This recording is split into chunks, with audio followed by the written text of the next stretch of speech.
All right, how are we doing, everyone? Good. Great. Fine. How are you doing? Great. I like this weather, actually. I do. Kind of. I like it. It makes me feel alive. Boom. You see, I'm excited. So, this week, what is it like to grow up and live in California? Something I would say that I'm a pretty good specialist at. Come in, please. Hello. You're just right on time, actually. First slide. It's all good.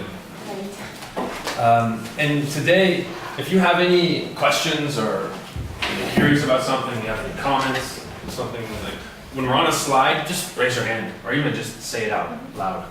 Okay? But don't have to wait until the end. We'll still do a discussion round at the end, but feel free to just talk out. Come on in. Come on in. So yeah. It can be interactive the entire time. It's all good. That's actually how classrooms, even with professors, really work in the United States.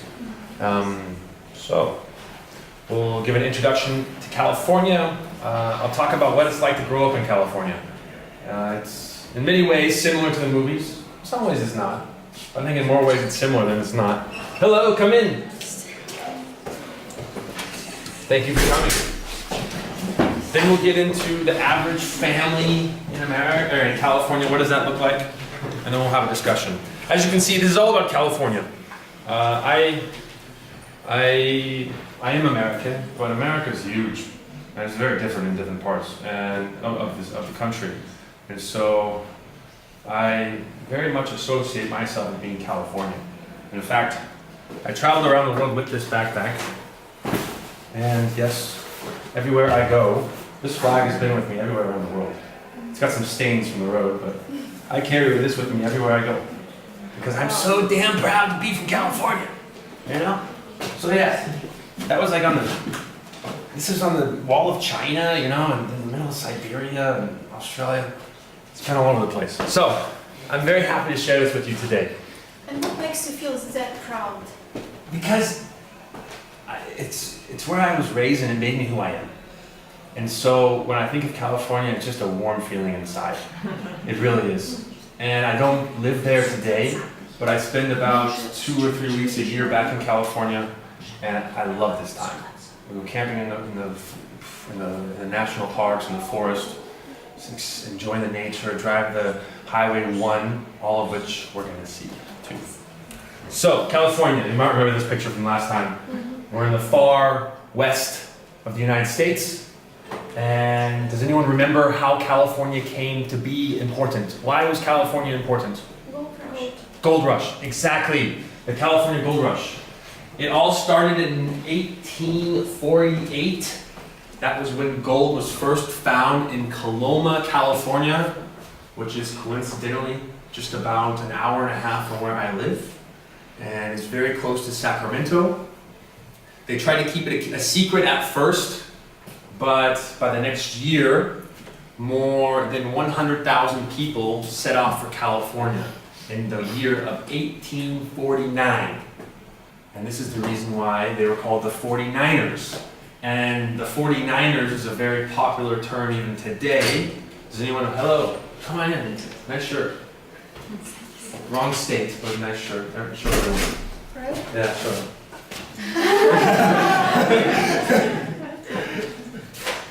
And so they became known as the 49ers, but today the 49ers are an American football team from San Francisco. Yes, come on in. Come on in, come on in. Thank you for coming. And so gold was first found in 48. 100,000 people, which in that time was a big amount. I mean, San Francisco in 1848 was only like 2,000 people. And it was, in a couple of years, it was more than 30, 40,000 people. So it really expanded this part of America at a fast rate. And so 48, gold is found. 49, 100,000 people go searching for gold, known as 49ers. And in the next year, it's already a state. It was really clear how important, okay, California needs to be a part of the Union of the United States. So they made it a state the very following year.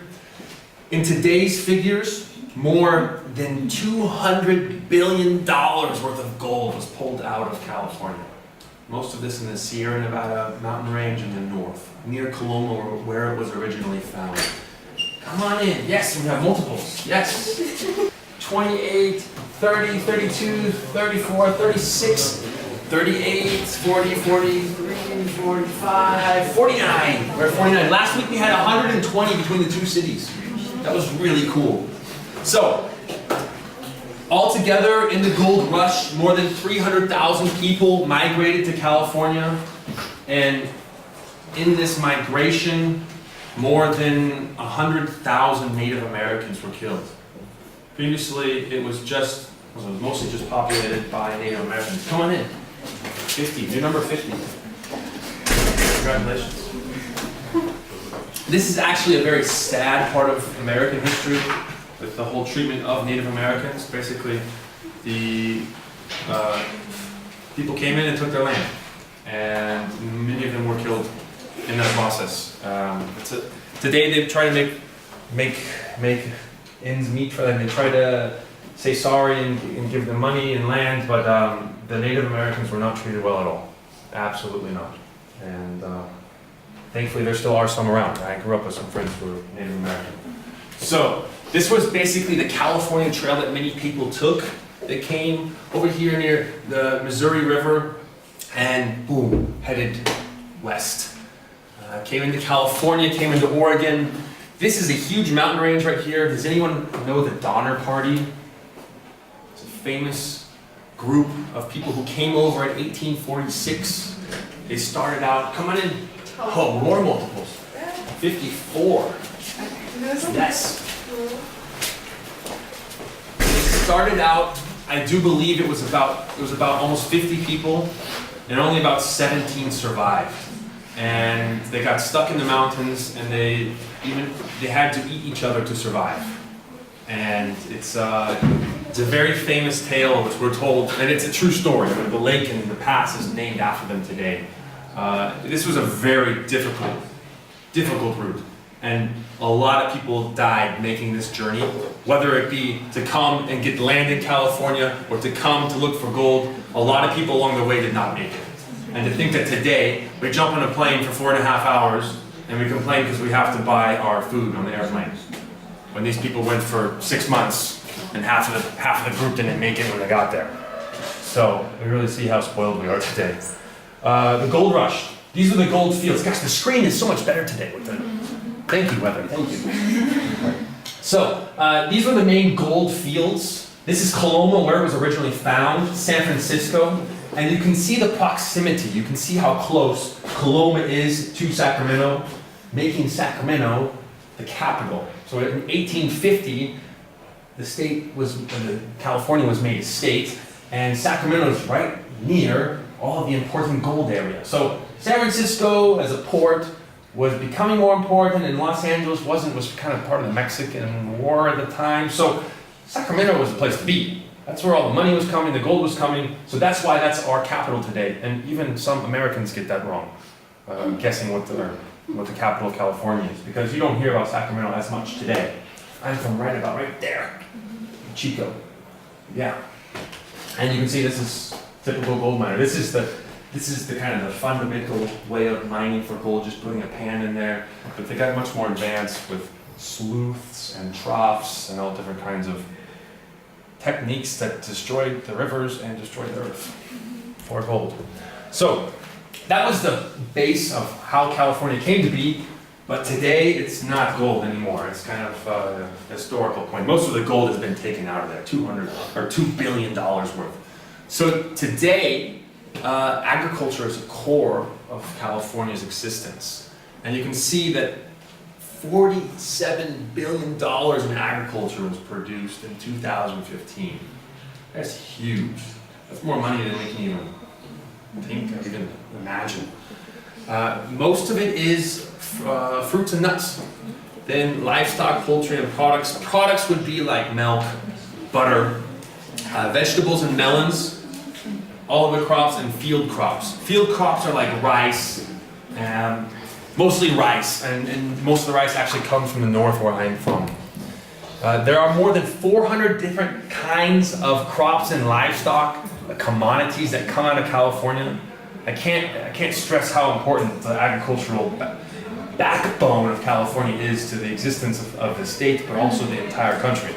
Because it's the leading producer, so no one in America makes more almonds, apricots, dates, figs, kiwis, nectarines, olive, pistachios, prunes, walnuts, avocados, grapes, lemons, melons, peaches, plums, strawberries, artichokes, celery, garlic, cauliflower, spinach, carrots, milk, and butter. California's number one. And then there's a whole other list of where they're number two. Okay, so this is the heart of the agriculture of the entire North American continent, really. And this industry provides more than 3 million jobs in the value chain. So that's not just the people who are picking the strawberries, but it's also the people who are packaging them. And then the marketing director for the big company who's then marketing it to different markets all around the entire world. So more than 3 million jobs come from agriculture alone. It's huge.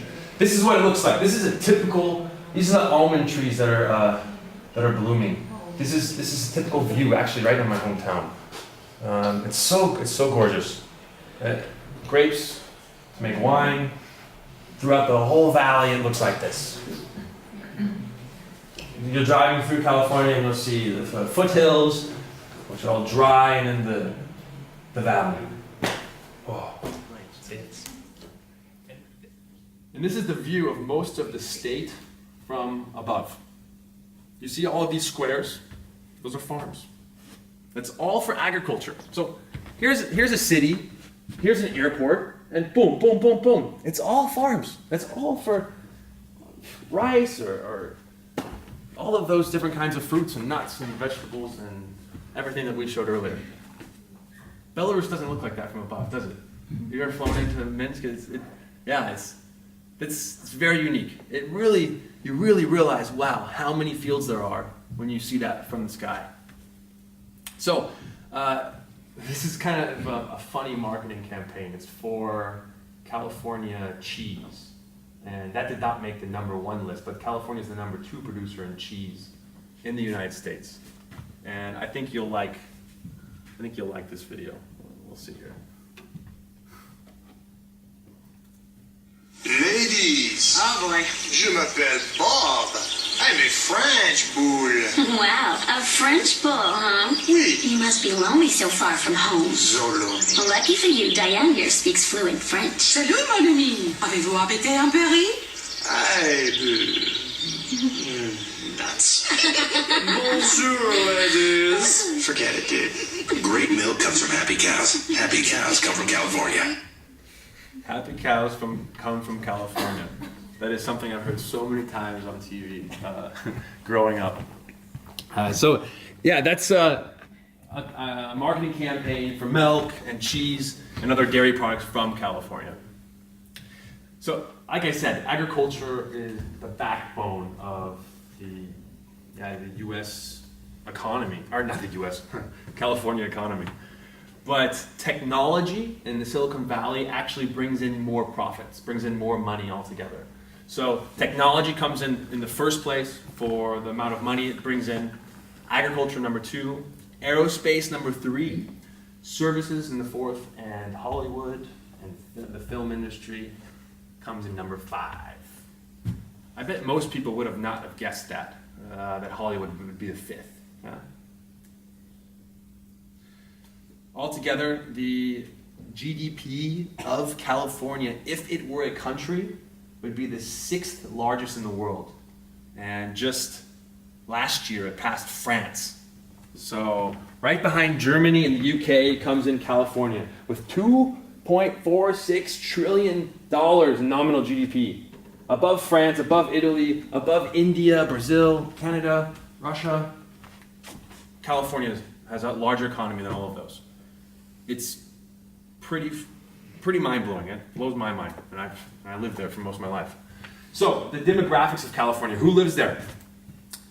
39% of the population has a Hispanic origin, Latinos from Mexico, Honduras, South America, Central America. Whites come in #2 at 37%. It was about 5 years ago or so that the Hispanics actually became more predominant in California than Caucasians. And today, it's politically correct to say whites and blacks. It's not a problem. In American English, it's fine. You can say Caucasian, you can say African American, but then that sounds really weird in many ways, because then I would be a Norwegian American, because that's where my ancestors came from. European American, no one says that, you know. So blacks and whites are totally okay to say. Asians actually come in the third spot, and blacks at 7%, Native Americans only 2%. This land used to be completely theirs, and now they only represent 2% of the population. That really shows the amount of tragedies that occurred in the history of the whole United States. Asians, 15%, that's a lot, isn't it? Many people don't know this, but actually San Francisco hosts the largest Chinatown outside of China.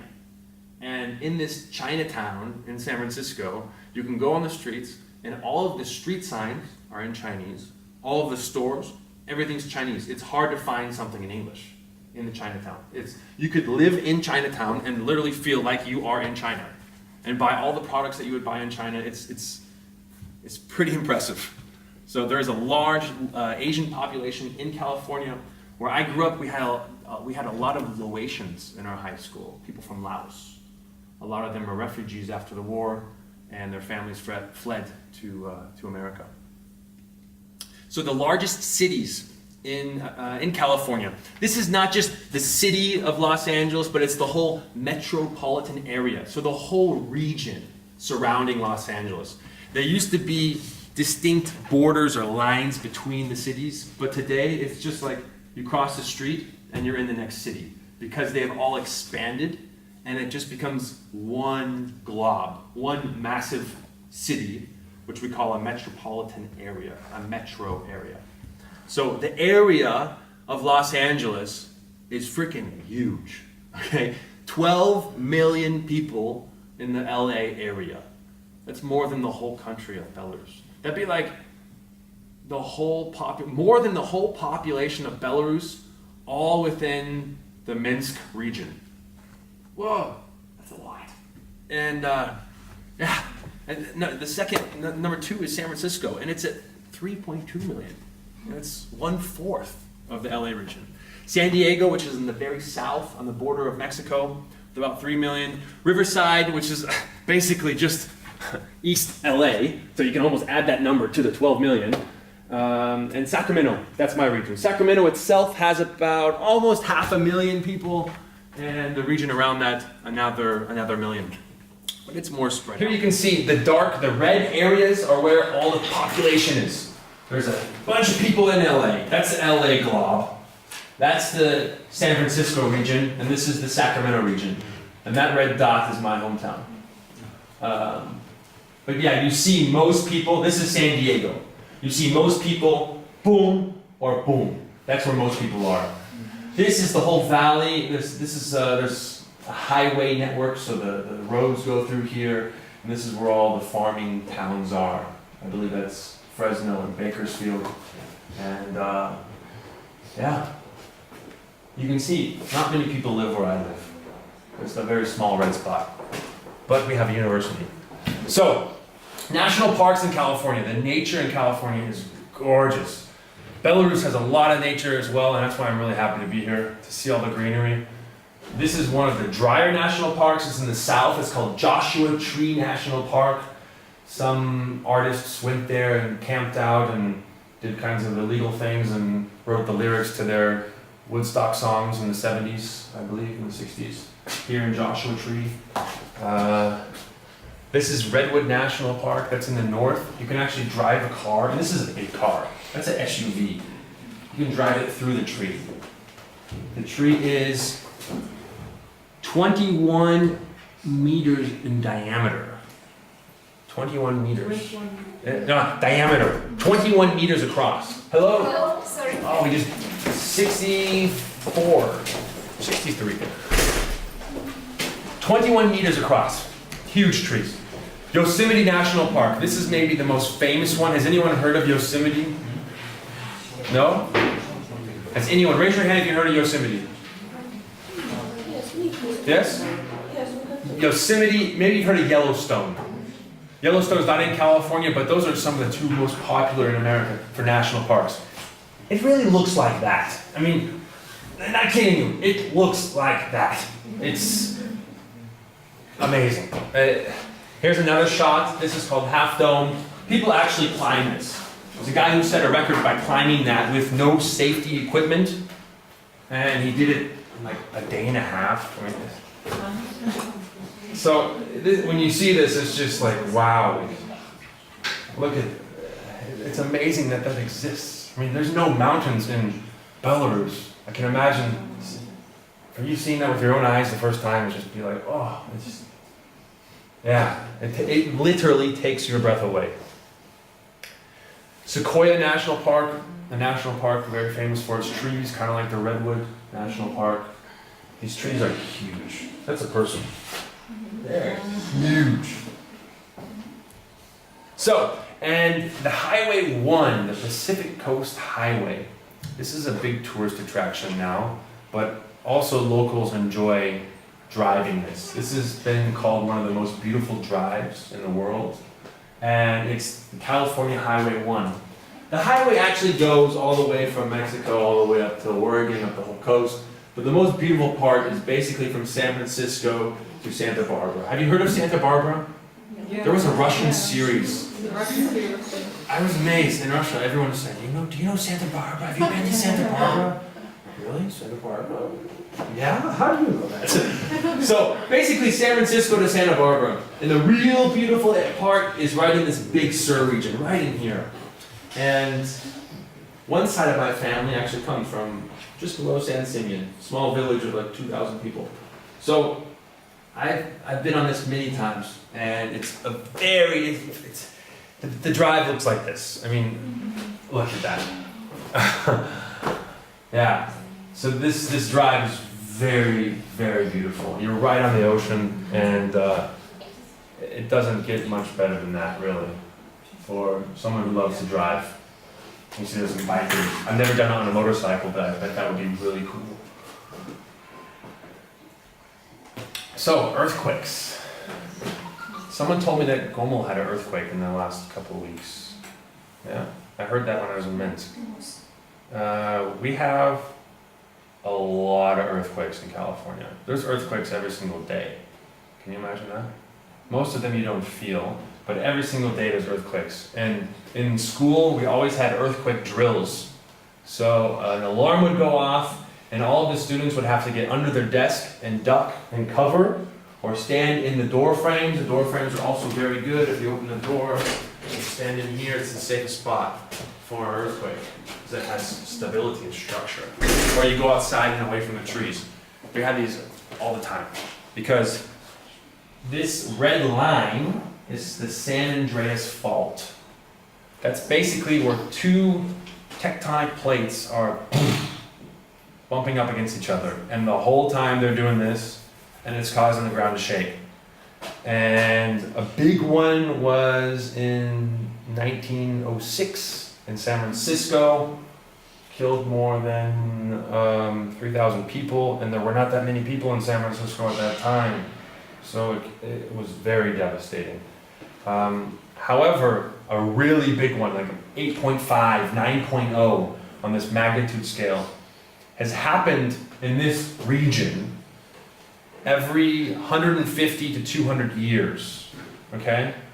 And the last major one, we're talking 9.0 or bigger, 8.0 or bigger, happened 330 years ago. So the average is 50, this is 150 to 200, it's been 330 since a real big one's hit. And this has repeated itself for thousands and thousands and thousands of years from the geological history that they can see in the earth. So there's big talk in California about when the big one, if you say the big one, it means the big earthquake. When the big earthquake is coming, and this would be devastating. This would destroy cities like Los Angeles and San Francisco. Thousands of people would die, and it could break off California from the continent and push it out into the sea. This is the ultimate effects of that. And so they basically say, yeah, this could happen in our lifetimes. We could see this. It's long overdue. This is what the fault looks like. That's what it looks like from the sky. This is where the two tectonic plates are rubbing against each other. And this goes along that whole line. Parts of it are not so severe, so dramatic, but that's in California right now. You really see, yeah, there's some serious business going on there. Yeah. Here's a video, and just this week there was a series of earthquakes, a lot of them in California, more than usual. But this is the news from this week, actually. The ground started shaking, 200 small earthquakes in a little more than 24 hours, almost exactly where earthquake simulators have shown the big one could erupt. Enough to trigger a warning from seismologists, fearing this swarm of earthquakes could set off an even bigger quake than the one that rocked Northridge 22 years ago. The recent spike in activity just a few miles away from the monster fault San Andreas. People will die. And a lot of those deaths could be prevented with different actions. Dr. Lucy Jones has been warning Angelenos for decades about the growing stress on Southern California's crisscrossing fault lines. Here in San Bernardino, there are several major faults running through this area, this neighborhood above the San Andreas. The line you see shows the direction of the fault, and many people here are still unprepared. A catastrophic quake would bring fires and flooding and building collapses. Absolutely, neighborhoods will burn. Our estimate was the equivalent square footage to 130,000 single-family homes. Scientists say there is an 85% chance of a large earthquake ripping through Southern California within the next 3 years. But the state is 2 years away from an early warning system. Experts say a 7.8 could kill as many as 1,800 people, injure 50,000, and now an unprecedented warning in a region still far from ready. Donnie Schwartz, NBC News. That's just within the last week. Every one of those dots represents an earthquake in the last week, and any of the bigger ones, like that's like a 4. I heard in Gold that there was like a 1.9 or like a 2 or something. I mean, there's plenty of 4s around here. There's a 3. You see it right along that fault line. Yeah? That's just last week. Yeah. And it's funny because you'll hang stuff, like you'll put stuff on the wall. My grandpa has trains. He collects miniature trains, and he has them on the wall, like trains here and trains here. And you can see which way the earthquake shook, because these trains will be off on their side, and those will not. So you know, okay, it was shaking this way. It's really weird. It's also a reason why we build a lot of our houses with wood, because it can flex. It can move with the earthquake much better than stone can. Okay, so to pull together now our earthquakes and our agriculture, we have this video.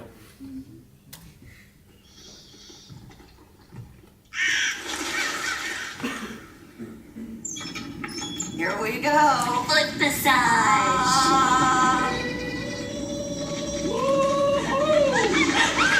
Okay. Oh, yeah, those never last long enough. Great milk comes from happy cows. Happy cows come from California. Make sure it's made with real California milk. So there you go. You get the idea. The happy cows, they're definitely hanging out in California. I watched maybe 12 of those, a dozen of those, to pick some out. And I was just laughing the whole time. So, growing up in California, I said last week that when I traveled around the world, one thing I always tried to imagine was, what would it be like if I had been born in this country? If I had been here in Nepal, and I was that 25-year-old guy standing in front of me who's working for this tour company, that could have been my life if I was born in Nepal, maybe. And so I'd like to kind of show, okay, what life was like growing up in California. And we'll start with the school system, because of course, you're young, everyone goes to school. And It starts off in preschool. This is not mandatory for students, but from ages 3 to 5, most kids will go into a preschool. And you have forms, we have grades. So after preschool comes elementary school, and it would be kindergarten, first grade, second, third, fourth, fifth, sixth. So seven years there, until the sixth form, or the sixth grade, ages 5 to 12. Then we have a middle school, or a junior high school.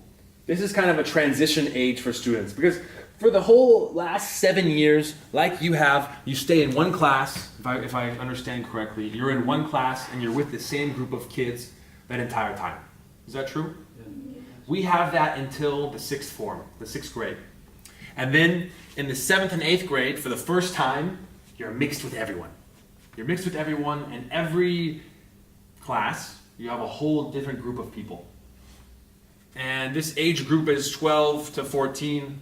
My stepmom is a principal at one of these middle schools, and that's a very difficult age for kids, if I do say. I'm not a parent myself yet, but I can imagine preteens, 12 to 14-year-olds. I hear some crazy stories that come out of her school. But after middle school comes high school. You've heard of high school before, I'm assuming, in the films? Yes. High school is then 14 to 18, and we start in high school, in most cases, in my case, with foreign language. 14 years old, the first time you get a foreign language. When did you start English or German? 7 years. Kindergarten. Sometimes. 6 years. 6 years. So like second form, Yeah. from kindergarten to second form. Wow. See, you're already ahead of the United States in foreign languages. That's pretty impressive. I wish that I had that exposure at that age. I was far behind. Okay, we'll get to high school. Preschool. The preschool that I went to was called Child Development Laboratory. Almost sounds like a science project, doesn't it? So this CDL, Child Development Laboratory, Child Development Lab, was actually at the university and run by professors and students. And this is an example of this where you have a one-way mirror. For the kids, it looks like a mirror. But on the other side, you can see through, and there's microphones in the room, and you can put the headset on, and you can listen to and observe how the kids learn and interact with each other. And I went to one of these. It's actually seen as one of the best preschools in the area because they're on the cutting edge of research for child development and psychology. So yeah, we had an observer and someone who was our observer for us, and they write all these notes, just like she's doing. Like, David passed his crayon to Daniel and said, "Here you go, buddy." And we got to get these notes later. And so now, like 20 plus years later, I can look at these and I'm like, whoa, Daniel, you know? This is in an elementary school. This is a typical view of an American elementary school classroom. You got kids going crazy, throwing magic markers and throwing glue around the place and jumping on the desks and yeah. Also, an American flag in the corner. That was pretty typical. Then comes middle school. Middle school is the first time where you really get involved into school sports and arts and music activities. As you can see here, there's a cheerleader in the middle, there's 2 band players, there's some basketball players. This is when all of these school-connected activities, or extracurricular, meaning activities outside of school, that's when these all start. But then they get really serious in high school. And you'll see some of that. For high school, we're going to kind of start at the end of high school and graduation, and then work backwards. Okay? What do you know of high school in America? What do you think of high school? When you think of high school, what does you think of? Parties. Parties? What'd you say? Sorry? Examination? Definitely exams. Definitely. Someone's car just got broken into. You can hear that. No other ideas? Sorry? Yeah, there was weed in high school. Did you watch American Pie or what? Well, this is actually a photo from my high school graduation. High school is very big. In many small towns in America, that's especially when it comes to sports and everything, high school is a big part of a lot of people's lives. That's what some people call their golden years. And this speech will kind of sum up the whole high school experience. It's from 2008 technology, so it's a little rusty, but the audio will come out, it will go out, but it will come back in. So just bear with me here, okay? But I would encourage you to listen to what the people cheer for. Listen what things that they get really excited about, and you'll see, okay, what was important for people in high school. Yeah?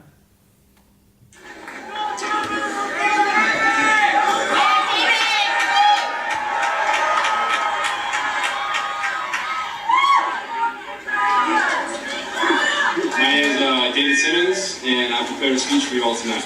Yeah. One memorable journey. 4 years ago, we stepped foot into this world that we call high school. On that first day of school, we said, "No, Mom, I'm not nervous." But we were. In fact, we were terrified. The security, shelter, and guidance that our parents had provided for us was no longer going to be there. As we got out of the car on that first day of school, we frantically searched for a familiar face, someone to relate to, someone to share our feelings of inferiority with. Against all doubts, we found that friend, that comfort, and that shelter that we so longed to have. Today, we can look back and smile on that first day of high school, a day that will forever be in our minds. For now, we are adults. We are accomplished members of our society. Our 4 years at Pleasant Valley High School have shaped us into young, successful men and women. With endless capabilities, the class of 2008 will surely be one to remember.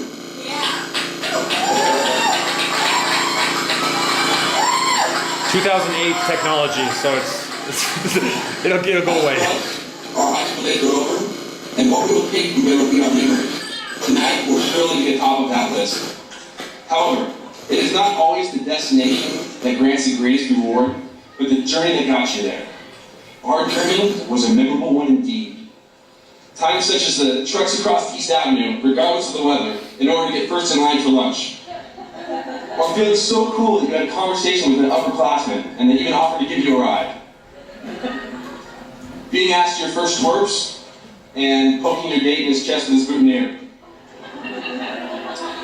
Watching the varsity sports games and envisioning yourself in their position one day. The first day you got your driver's license and how freaked out your parents were.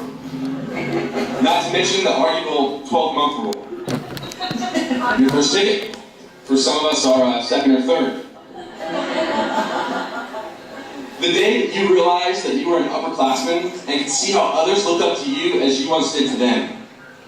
The excitement and thrill of sports events, such as our 4-second football playoff victory over Chico High.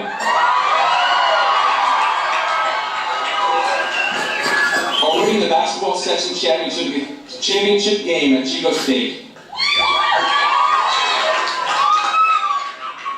And best of all, sweeping away the Honor Bowl, junior and senior year.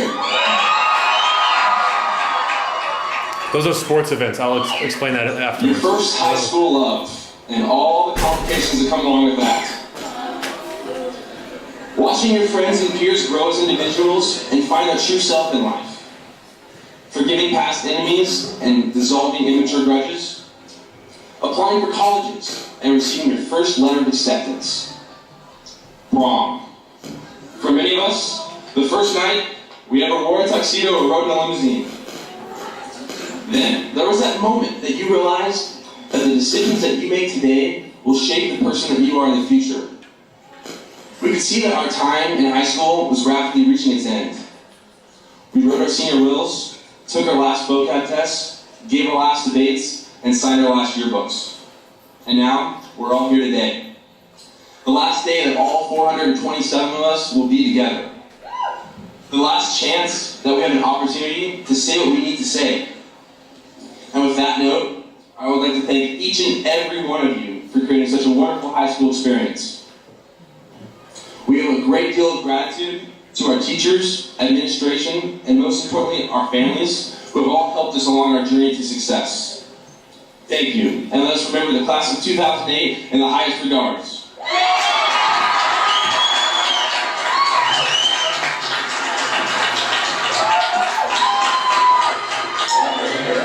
Shift.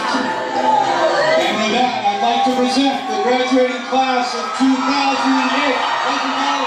So, we actually do throw the caps and everything like you see in the movies. It's pretty much, yeah.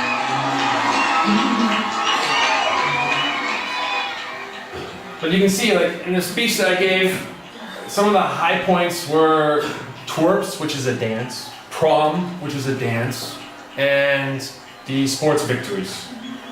And for high school, like, that's a big part of the experience.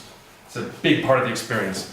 There was like more than 2,000 people there that night. That was the photo from that night. So yeah, sports in high school. In this regard, it is just like the films. The guys and the women, like the women who are really good volleyball players, they are very popular, I guess you would say. And it's not just from the high school that pushes that idea, but it's really the whole community. Because these athletes who are 16, 17, 18 years old, every week they're in the newspaper, they're on TV, and the whole city, and it's, if you come from a small town, small city like Polotsk or Novopolotsk, then you represent your whole family. And my parents, like my dad would go to work and he would be like, yeah, you know, John Doe at the lumberyard, he was talking about how he read your article about how well you played this weekend. Like, people, really, it's the whole community in a way. And an example of that, and there are pluses and minuses with that. You know, people who are not into sports, then it can be very difficult for them. There's not as much hype and excitement for the drama club. There's not. These people are just as talented, and in many cases more talented. Come on in. Hello. Hey, how's it going? We're well over 60 now. Say 67. They're just as talented, if not more talented, but they don't get that stardom that the athletes do. I was an athlete in my time in high school, and it was a great experience. I have friends who are great people. They were not athletes, and they didn't enjoy high school. But even at the high school, when you'd have a big match, a big game against the other high school, because there were 2 high schools in the city, they would stop classes in the middle of the day, bring everyone into the gym, the gym, we call it gymnasium, where the basketball arena. They'd bring all the students in. This is like 2,000 students, okay? And they would have a rally, basically to get you excited for the game tonight. And it's like, yeah, we're gonna beat them, yeah, we're gonna beat them, you gotta come tonight. And literally, hundreds, more than 1,000 people come to these big matches. So it's, the school and the whole community really pushes that stardom for the athletes. This is just from a couple weeks. This is an example. This is on the nightly news in my hometown just a couple weeks ago. These are 16, 17-year-old kids. Petravian Matthews, Shasta High School. Trent Banner, Foothill High School. You're watching Under the Lights. Let's go. 10 seconds to kick off. I'm looking down the field trying to figure out who I'm gonna pick off. Right here, right now is the top of the place, and I'ma put his helmet to the other side of the state. Oh, the game's on the way. In this smash mouth football, we come to play. So pad up if you want to fight. It's Friday night, game tight, and we under the lights. Let's go.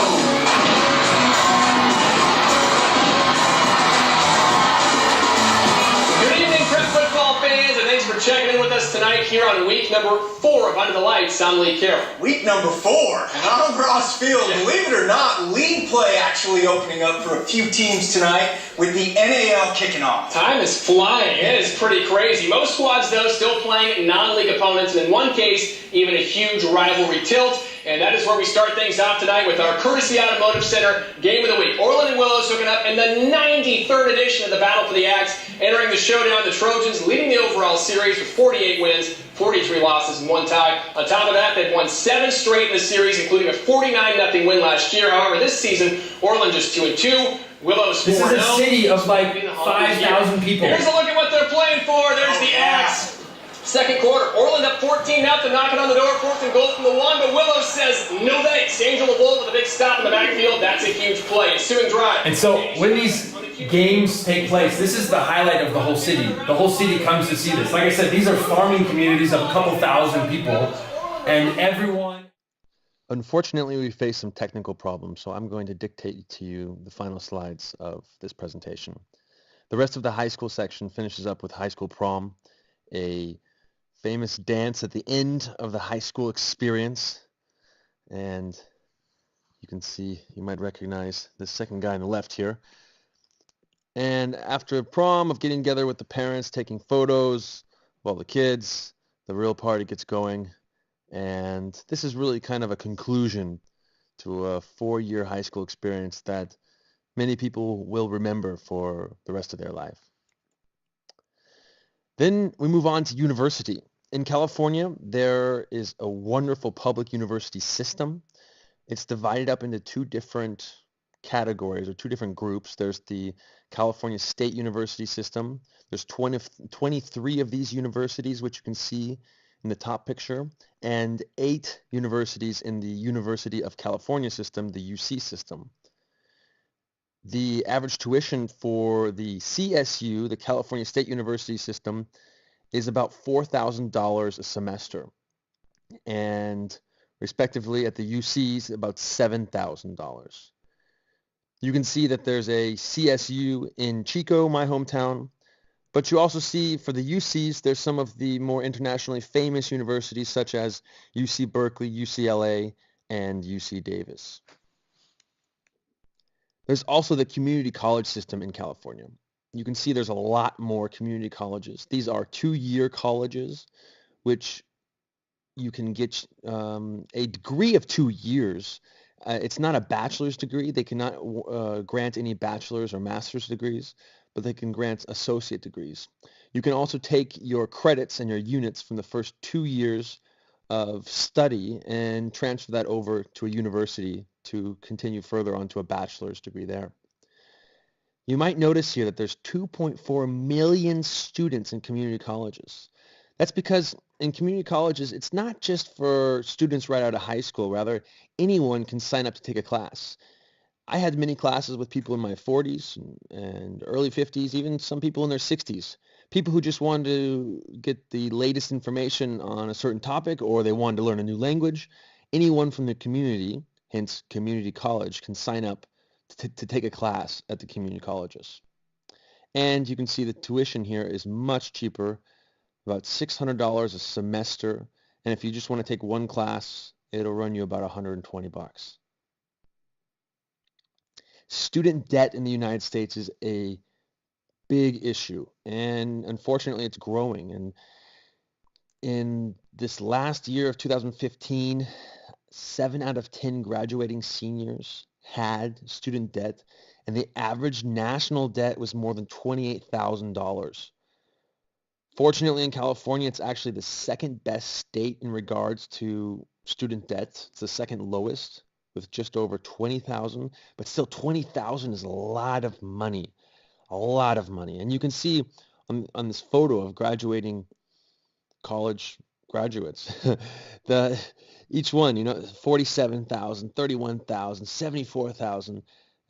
This number in the 20,000 range, it's an average. So there are people with far, far more debt than even $20,000. And people will end up paying this well into their 40s, paying off this debt. Yeah, student debt is a big one. That's a big issue. You can see this. These guys just graduated. Debt 31,000, debt 47,000, debt 74,000. That's the average. So many people have 40 or 50,000. And they will pay that off until they're 45.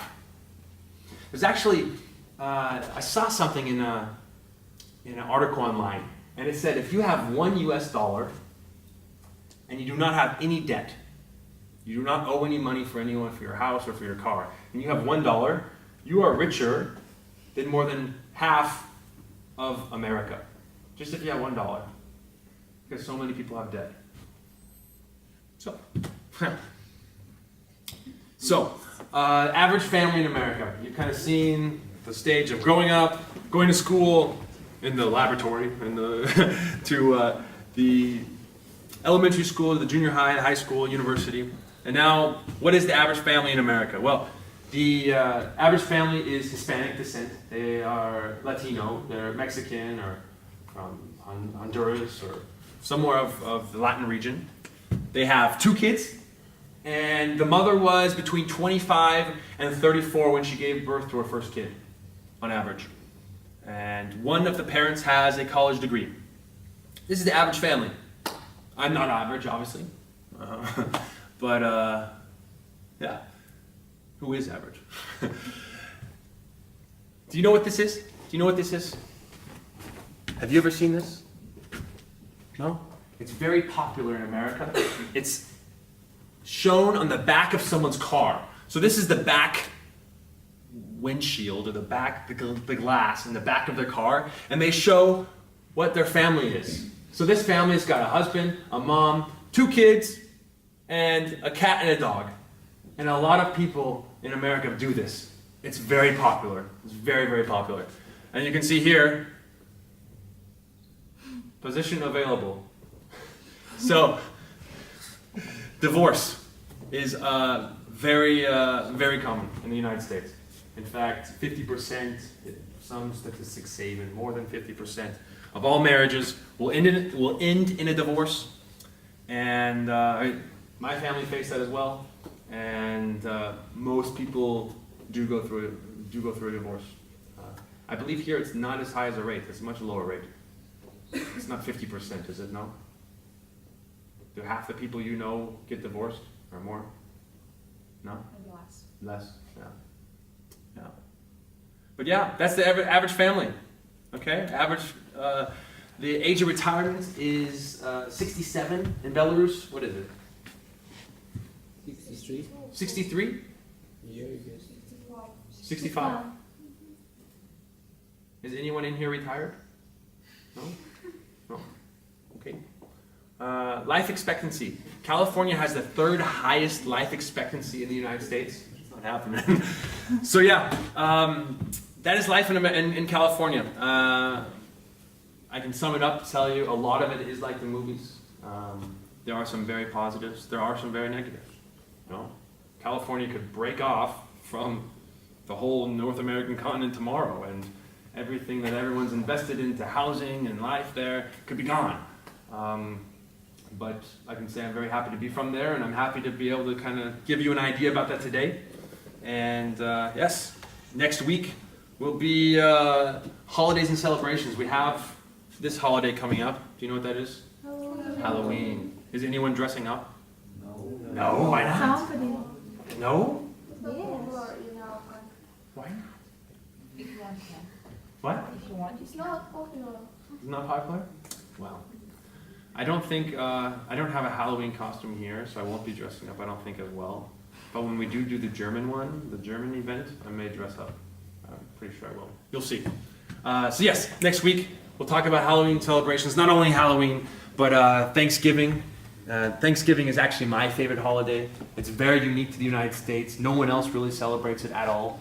And it involves a lot of eating, a lot of watching American football, and a lot of the whole family falling asleep on the couch.